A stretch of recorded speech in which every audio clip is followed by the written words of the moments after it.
Hey guys, Cheap Prepper here. Um, I wanted to do a little video about stuff hitting the fan. Um, a lot of people out there they want to talk about what will cause stuff to hit the fan. Um, the question isn't necessarily when will the stuff hit the fan, but what will happen to you and yours if or when it does. Um, If you've made it this far, you probably know a little bit about prepping. You probably started a little bit, and if you haven't started uh, uh, your 3-day prep for you and yours, um, you're going to want to do that. Um, there's three major things and possibly a fourth that you're going to want to contemplate stocking up on. And that's food, water, shelter, and the fourth one is possibly having a generator in case of a grid down situation.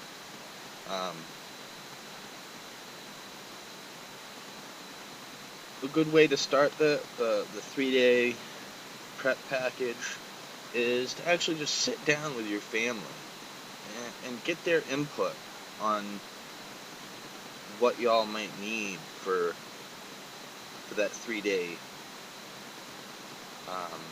prep. How much water are we going to need? How much food are we going to need? Um, is our house going to be adequate for those 3 days?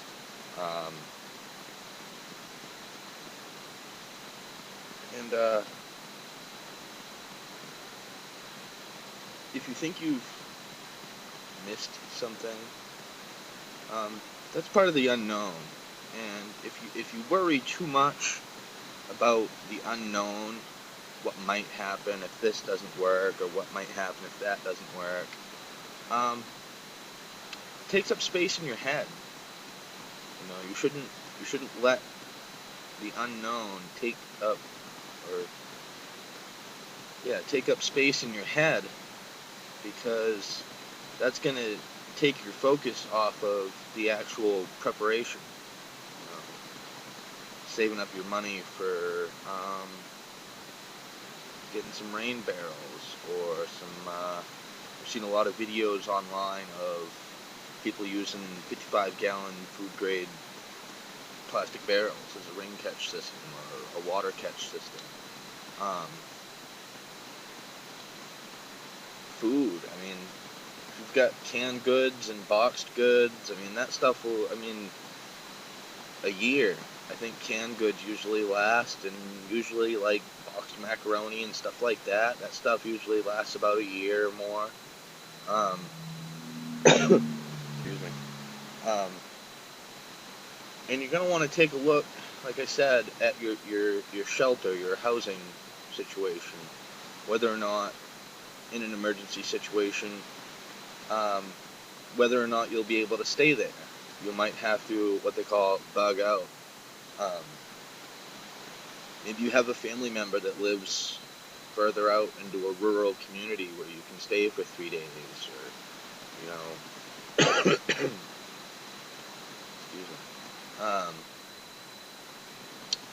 or some friends that have a camp that they use for that purpose, and they are willing to let you go there in an emergency situation up to 3 days, 7 days, 10 days, whatever.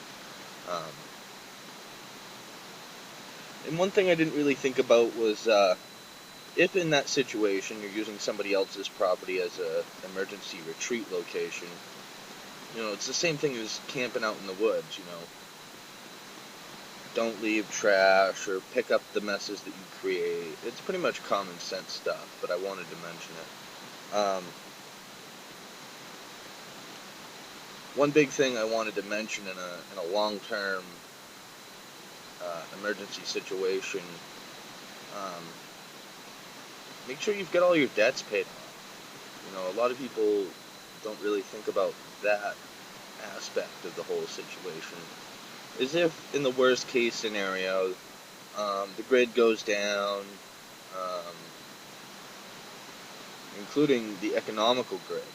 The government subsidies go towards a lot of businesses that you wouldn't really expect to receive funds from the government. Without government assistance, they're going to shut down.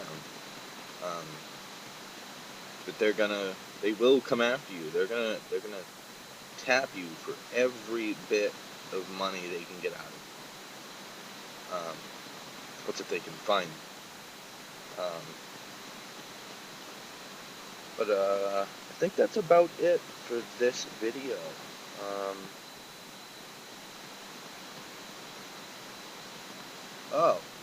a vehicle. Um, a lot of people call them bug-out vehicles or whatever. It could be your daily driver or something you drive on the weekends. Um,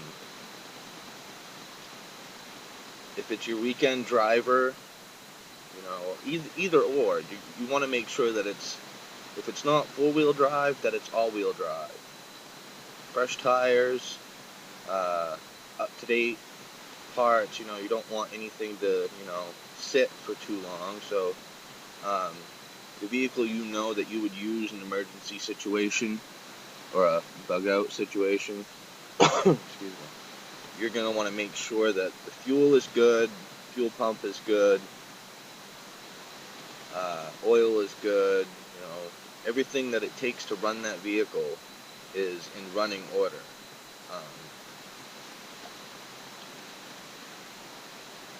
If your emergency vehicle sits, in your driveway or on your lawn, you're going to want to at least start it up every day and run it for, 45 minutes to an hour. Get all the fluids, running through it. And at least 2 or 3 times a week, I'd say, take it for a short ride, down to the corner store or go shopping at the mall or Walmart, whatever. I know I've said in past videos that, don't go to Walmart, but if you go to Walmart, whatever. I think that's about it for now. It's good talking to you guys. I'll be talking to you in another video, I'm sure. God bless you and yours.